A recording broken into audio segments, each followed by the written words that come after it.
కేసీఆర్పై విమర్శలు గుప్పించారు మునుగోడు ఎమ్మెల్యే రాజగోపాల్ రెడ్డి. కేసీఆర్ను రాజకీయంగా పొందపెడతామని అన్నారు. కిరాయి ఇంట్లో ఉన్న జగదీష్ రెడ్డి నాగరంలో పెద్ద కోట కట్టడానికి శంషాబాద్లో 100 ఎకరాలతో ఫామ్ హౌస్ నిర్మించారని ఆరోపించారు. తిరుమలగిరిలో పార్టీ నేతల కార్యక్రమంలో ఆయన పాల్గొన్నారు. ఇక చామల కిరణ్ కుమార్ రెడ్డి గెలుపు తథ్యమని అన్నారు. కిరణ్ కుమార్ రెడ్డికి ఊరికే టికెట్ రాలేదని, కాంగ్రెస్ పార్టీ కోసం ఎంతో కష్టపడ్డాడని చెప్పారు. బీఆర్ఎస్ పార్టీకి పోటీ చేయడానికి అభ్యర్థులు లేరని ఎద్దేవా చేశారు. ప్రధాని మోదీ వచ్చినా చామల గెలుపు ఆపలేరని ధీమలు వ్యక్తం చేశారు రాజగోపాల్ రెడ్డి.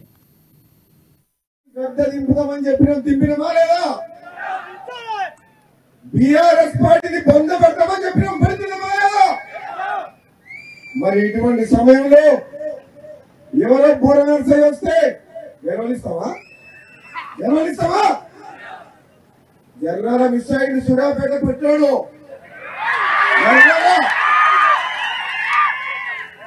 గట్టిగా పడుతున్నా మీద పాదాలను వెళ్ళిపోతుండే కానీ జర్రాల మిస్ అయిన సమయం దొరకలేదు. కానీ ఈ పట్టోని రకరకాల పట్టోని తుంగతుద్ది పట్టాడు కానీ ఇంకొక పట్టోడు జర్రాల మిస్ అయింది. బిడ్డ జర్రంత మెజార్టీతో గెలిచినావు. జర్రాల మిస్ అయింది బుల్లెట్.